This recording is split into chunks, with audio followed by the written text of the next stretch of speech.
अस्सलाम वालेकुम dear students. आज हम बात करेंगे यूनिट 9 के बारे में, जो है talking about habits and manners. These two words you are quite familiar with. So many times you have heard people talking about habits and manners. आपके बड़ों ने आपको अक्सर एडवाइस किया होगा कि आपके कुछ हैबिट्स ऐसे हैं that need to be changed. Similarly, so many times you must have been schooled into some good manners. आज हम बात करेंगे कि हैबिट्स और मैनर्स क्या होते हैं, वो किस तरह हमारी पर्सनैलिटी को इफ़ेक्ट करते हैं, और साथ ही साथ will be talking about some grammatical items that relate to habits and manners. आइए शुरू करते हैं। सबसे पहले हमें देखना होगा कि हैबिट्स क्या हैं। हैबिट्स वो प्रैक्टिसेस हैं, एवरीडे प्रैक्टिसेस, जो हमारी पर्सनैलिटी का और हमारी रूटीन का हिस्सा बन जाती हैं।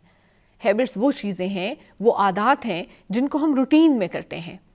As a result they become a part of our personality.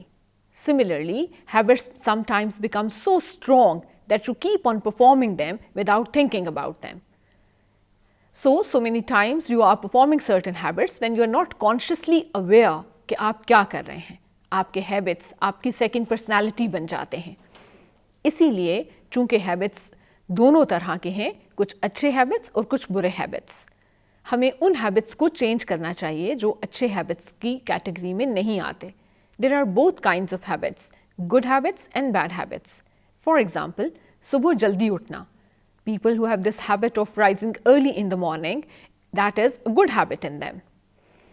इस habit को वो continue कर सकते हैं, चाहते हुए और ना चाहते हुए, और कभी छुट्टी के दिन भी वो अपने वक्त पर ज़रूर उठ जाएंगे. Similarly, there are other habits that may not be counted as good habits. ये वो habits हैं जिनको हमें बदलना है. For example, रात देर से सोने की आदत. If you have this habit of staying up late at night, तो आप कभी भी सुबह के वक्त फ्रेश होकर नहीं उठेंगे. इस हैबिट को आपको बदलना होगा. We will have to work on how to change our habits. आपको अपने अंदर भी उन हैबिट्स को देखना है जिनको आप बदलना चाहेंगे. लेकिन ये ज़रूरी है कि हैबिट्स को किस तरह बदला जाए, ये भी सीखिए. साइकोलॉजी ये कहती है कि अगर आपको अपना कोई हैबिट बदलना है या कोई हैबिट अपनाना है, तो आपके पास 21 दिन का वक्त है कि आप 21 दिन तक फॉर 21 डेज आप कंटिन्यूसली उस नए हैबिट को प्रैक्टिस करें या किसी पुराने हैबिट को तोड़ें. इस तरह you will be able to practise that habit, और आपकी बॉडी को, आपके ब्रेन को उस नए हैबिट की आदत हो जाएगी. And when you will keep on practising, it will again become a part of you, part of who you are. इसी तरह मिलती जुलती एक चीज़ है मैनर्स. हैबिट्स वो चीज़ें हैं जो हमारी आदत का हिस्सा बन जाती हैं, जो हमारा हिस्सा बन जाती हैं, और मैनर्स वो चीज़ें हैं, मैनर्स वो तरीक़े हैं जो हर मौके पे हम करते हैं. हर चीज़, हर ओकेजन, हर इवेंट के अपना सेट ऑफ मैनर्स होता है. किस मौके पे आपने कौन से काम कैसे करने हैं और कौन से काम कैसे करने हैं. This is the set of manners that every occasion or every event has. याद रहे कि we are affected by the manners of people around us. हम पे अपने इर्द गिर्द के लोगों के मैनर्स का असर होता है. अगर आप किसी भी जगह पर मौजूद हैं जहां आपके इर्द गिर्द लोग अच्छे मैनर्स का मुजाहरा कर रहे हैं, तो automatically you will find the urge in you to behave well. लेकिन अगर आप किसी ऐसी महफिल में हैं जहां लोगों का मैनरिज्म अच्छा नहीं है, तो it can effect your mood and it can effect the impact that event will have on you. इसलिए हमारे मैनर्स का अच्छा होना यूं भी ज़रूरी है कि हमारे इर्द गिर्द का माहौल भी उससे मुतासर ना हो. याद रहे that every occasion, every event has its own set of manners. For example, हम दिन में 3 दफ़ा खाना खाएं, तो खाना खाने के भी कुछ मैनर्स हैं. आपके कुछ टेबल मैनर्स हैं जो आपको डाइनिंग टेबल पे सबके साथ खाना खाते हुए मद्देनज़र रखने हैं. So, for everything we do, there is a specific mannerism. It is always good to know the mannerism of the occasion and the mannerism of the event that you are attending.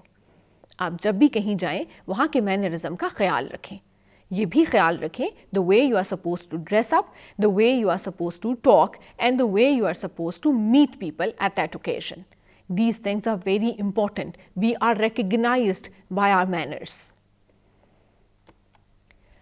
जब हम manner की बात करते हैं और habits की बात करते हैं, तो ये कुछ ऐसी सिफात हैं, कुछ ऐसी क्वालिटीज़ हैं जो हमारी पर्सनैलिटी में ऐड करती हैं। And when we talk about qualities, we talk about qualities in terms of adjectives. Adjectives वो पार्ट ऑफ स्पीच हैं जो क्वालिटीज़ के बारे में बात करते हैं, जो कैरेक्टरिस्टिक्स के बारे में बात करते हैं। एडजेक्टिव कैरेक्टरिस्टिक होता है या कैरेक्टरिस्टिक बताता है किसी भी नाउन का। So there are adjectives that we use about people, about situations, about things and about places. Adjective को इस्तेमाल करते हुए याद रखिए कि एडजेक्टिव डिग्रीज में इस्तेमाल होता है। एडजेक्टिव की 2 डिग्रीज हैं, कंपैरेटिव डिग्री और superlative degree.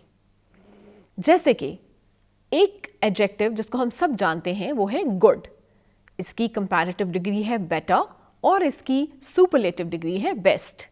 Basically, whenever you will be using an adjective, you are describing a noun.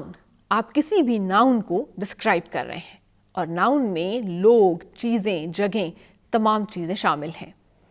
So whenever you are using adjective, you are trying to describe a certain noun. याद रखिए कि comparative degree और superlative degree को use करने के अपने rules हैं। सामने स्क्रीन पर आपको कुछ एग्जाम्पल्स दी गई हैं on how to use comparative degree and superlative degree in your sentences. पहले तो देखते हैं कि comparative degree adjective से बनती कैसे है और superlative degree को भी कैसे बनाया जाता है। There are 2 ways of doing it.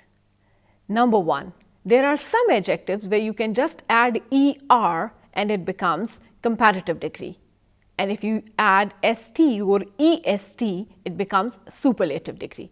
But then there are certain words, certain adjectives with which you cannot add an ER or EST because that is not a standard way of pronouncing or using that word. उन cases में आप more लगाते हैं, MORE, more, in comparative degree and most, MOST, most with that adjective ताकि वो superlative degree बन जाए। सामने स्क्रीन पर आपके पास 2 एग्जाम्पल्स मौजूद हैं।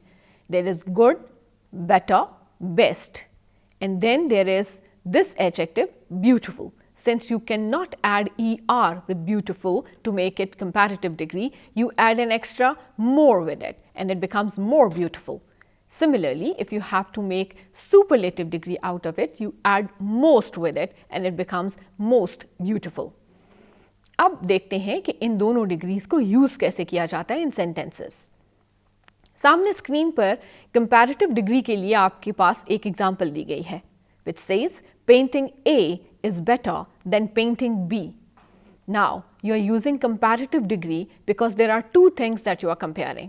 याद रखिए कंपैरेटिव डिग्री सिर्फ वहाँ इस्तेमाल होती है जहाँ आप 2 लोगों, 2 चीज़ों या 2 जगहों का मुकाबला कर रहे हों, कंपैरिजन कर रहे हों। अगर आप सिर्फ 2 आइटम्स का कंपैरिजन कर रहे हैं तो आप कंपैरेटिव डिग्री यूज़ करेंगे और उसके रूल्स क्या होंगे।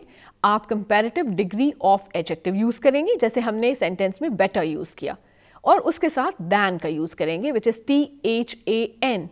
याद रखिए ये दैन है which is different from THEN, so you can not use THEN here because that means different. Now here painting A is better than painting B. So you have used comparative degree of adjective with a than. Also notice that we have not used the with comparative degree. हमने better के साथ the use नहीं किया। आ जाइए उस example की तरफ जो superlative degree के लिए दी गई है। Amir is the most intelligent boy in the class. Superlative degree को कहाँ इस्तेमाल किया जाए? Superlative degree इस्तेमाल होती है जब वो चीज़ें जिनका आप मवाजना कर रहे हैं, जिनका आप कंपैरिजन कर रहे हैं, वो तादाद में 2 से ज़्यादा हैं। जब भी आप 2 से ज़्यादा चीज़ों के दरमियान मुकाबला करते हैं, मवाजना करते हैं, कंपैरिजन करते हैं, तो आप सुपरलेटिव डिग्री लगाते हैं। आप देख सकते हैं कि सुपरलेटिव डिग्री के अंदर हमने दैन यूज़ नहीं किया because that is something which is used while you are talking about comparative degree. In superlative degree, you should also notice that we have used the article the, THE, before the superlative adjective. और मैंने आपसे कहा कि comparative degree में जब आप adjective को use करते हैं तो उससे पहले the नहीं लगाते, लेकिन superlative degree में आप the का इस्तेमाल करते हैं। The most intelligent, and then I haven't used than with it, I just say the most intelligent boy in this class. अब चूंकि हमने adjective के degrees की बात की, तो यहाँ पर ये बात मुनासिब है कि हम ये देखें कि कंपैरिजन और कंट्रास्ट जब किया जाता है तो किस तरह कंपैरिजन एंड कंट्रास्ट राइटिंग की जाती है। Comparison and contrast writing is a particular writing that we do in certain situations. अक्सर औकात आपको मुख्तलिफ मज़ामीन में इस तरह के सवाल भी आ जाते हैं where you are asked to compare two things or compare two countries or compare two situations. Comparison, compare and contrast A with B. तो आपको अक्सर ऐसा सवाल किसी भी मजमून के लिए आ सकता है। यहाँ पर आप इस्तेमाल करेंगे comparison and contrast writing. Comparison और कंट्रास्ट राइटिंग के अपने ट्रांजिशनल डिवाइसेस हैं। कंपैरिजन और कंट्रास्ट राइटिंग के ट्रांजिशनल डिवाइसेस से मेरा मतलब है कुछ ऐसे वर्ड्स हैं, कुछ ऐसे फ्रेजेस हैं जो कि आपकी यूनिट के अंदर भी दिए गए हैं, जहाँ पर कि आप जिनको कि आप इस्तेमाल करेंगे उस वक्त जब आप कंपैरिजन एंड कंट्रास्ट राइटिंग कर रहे हैं। जब आप दो चीज़ों का आपस में मुवाजना कर रहे हैं किसी भी सब्जेक्ट के लिए, तो आप कभी उनकी सिमिलैरिटीज़ पे बात कर रहे हैं और कभी उनके डिफरेंसेस पे बात कर रहे हैं। लिहाजा उस राइटिंग को एट्रैक्टिव बनाने के लिए और मोर अंडरस्टैंडिंग बनाने के लिए, मोर अंडरस्टैंडेबल बनाने के लिए आपके लिए ये ज़रूरी है कि आप ट्रांजिशनल डिवाइसेस का इस्तेमाल करें।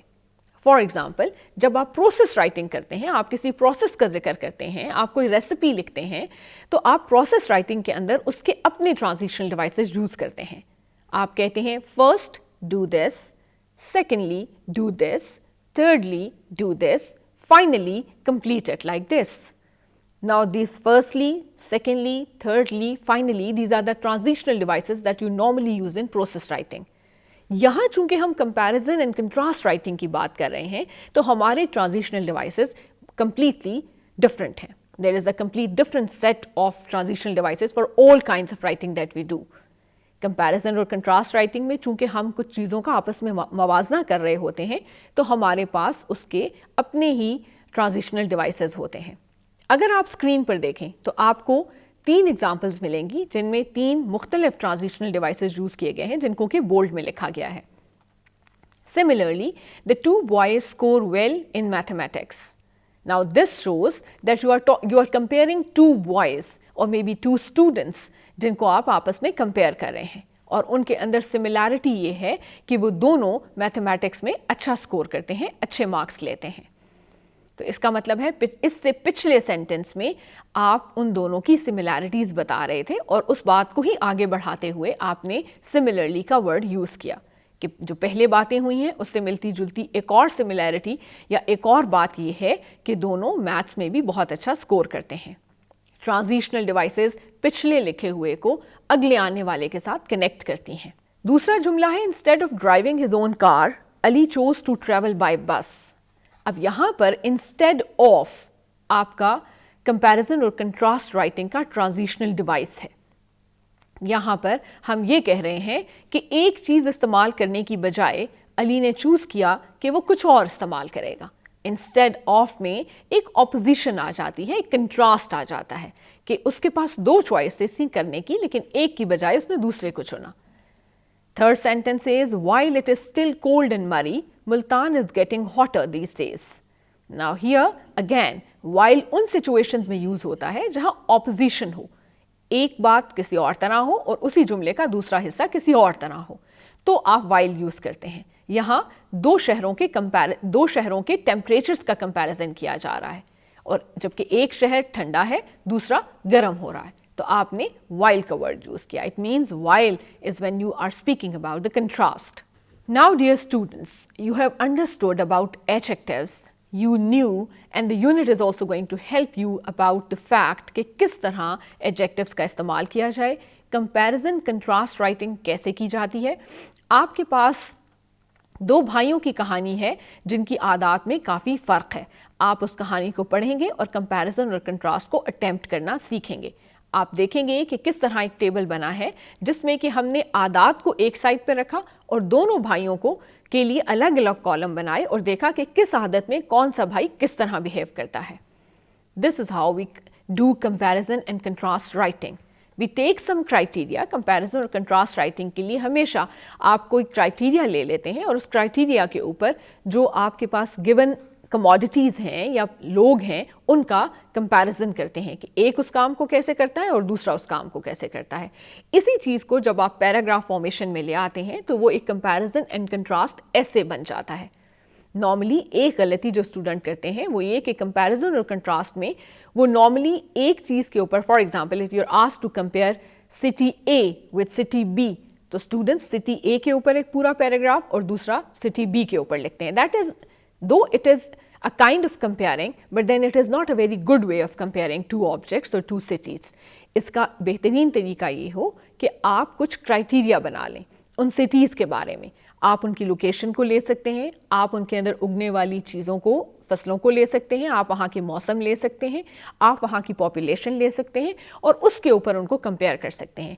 एक पैराग्राफ ये बताएगा कि इन दोनों शहरों की पॉपुलेशन कैसे फ़र्क है, दूसरा ये बताएगा कि नेक्स्ट पैराग्राफ ये बताएगा कि इन दोनों के मौसम कैसे फ़र्क है, यहाँ पर उगने वाली फसलें या अजनास एक दूसरे से किस तरह फ़र्क हैं। ये एक अच्छा तरीका होगा कंपैरिजन का।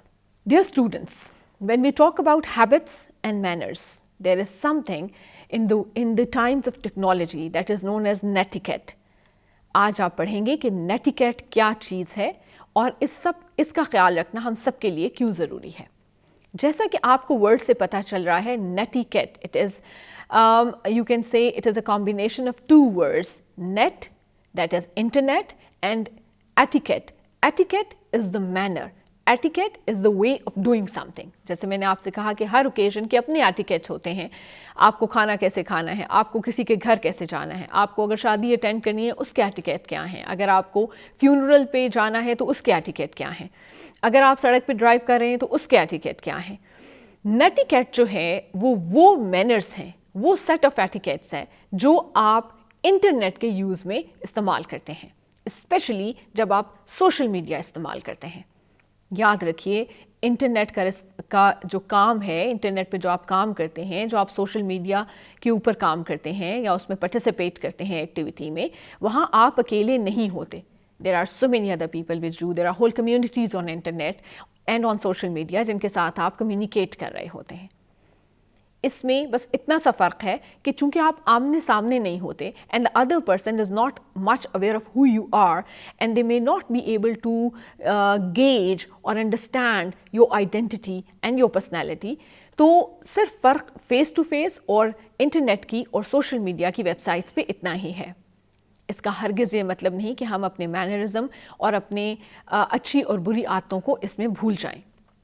नेटिकेट का ख्याल रखना, यानी उन तमाम एटिकेट्स और उन तमाम गुड मैनर्स का ख्याल रखना जो इंटरनेट के इस्तेमाल के लिए ज़रूरी हैं, उनकी एक बहुत लंबी लिस्ट है।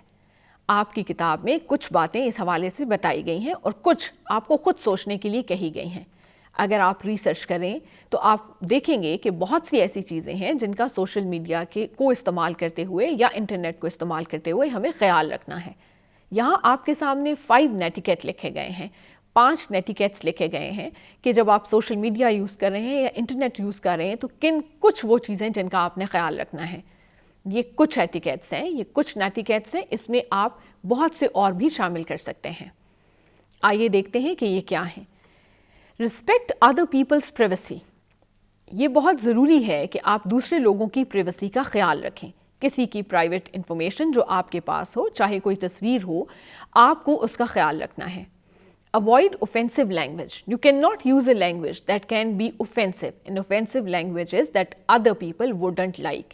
It can be an abusive language, या कोई भी ऐसे अल्फाज जिनसे दूसरे लोग खफा हो सकते हैं या जो उनको पसंद ना आए।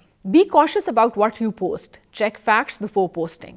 जब भी आप कोई चीज़ पोस्ट करते हैं ऑनलाइन दूसरे लोगों के लिए कि वो देख सकें, तो बहुत ज़रूरी है कि आप हमेशा फैक्ट चेक करें।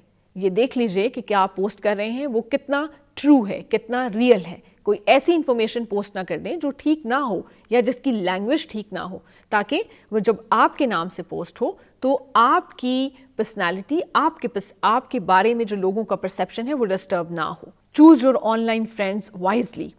Since we cannot say who is sitting on the keyboard, we don't know the real and true identity of many people who are on the social media.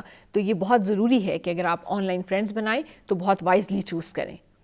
Similarly, you have to, अब देखिए ये भी एक नेटिकेट है, चूँकि लोग emails पे आजकल बात करते हैं, मैसेजेस पे बात करते हैं, इंटरनेट के इस्तेमाल पे, चाहे सोशल मीडिया वेबसाइट्स हों, तो लोग मैसेजेस भेजते हैं एक दूसरे को ऑनलाइन। तो अगर आप मैसेज का जवाब देने में बहुत ज़्यादा डिले करेंगे, that would be kind of a non professional attitude and it will show lack of interest on your part. तो हो सकता है ये दूसरे शख्स को पसंद ना आए, इसलिए you have to avoid too long delays in replying. हमेशा वक्त पर जवाब दें और मुनासिब जवाब दें। ये नेटिकेट्स बहुत ज़रूरी हैं if you want to be successful and if you want to get advantage of the online world. And you will not like, अगर आपके साथ कोई नेटिकेट फॉलो नहीं कर रहा तो आपको खुद भी वो पसंद नहीं आएगा।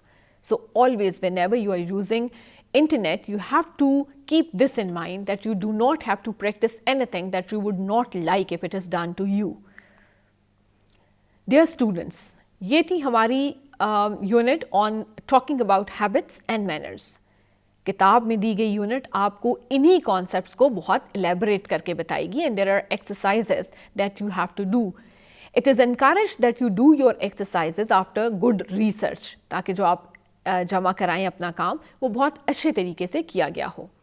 आई होप आपको हैबिट्स और मैनर्स के बारे में यकीनन कुछ ना कुछ इन्फॉर्मेशन मिलेगी और आपको पता चलेगा why is it so necessary to have good manners and good habits in your life.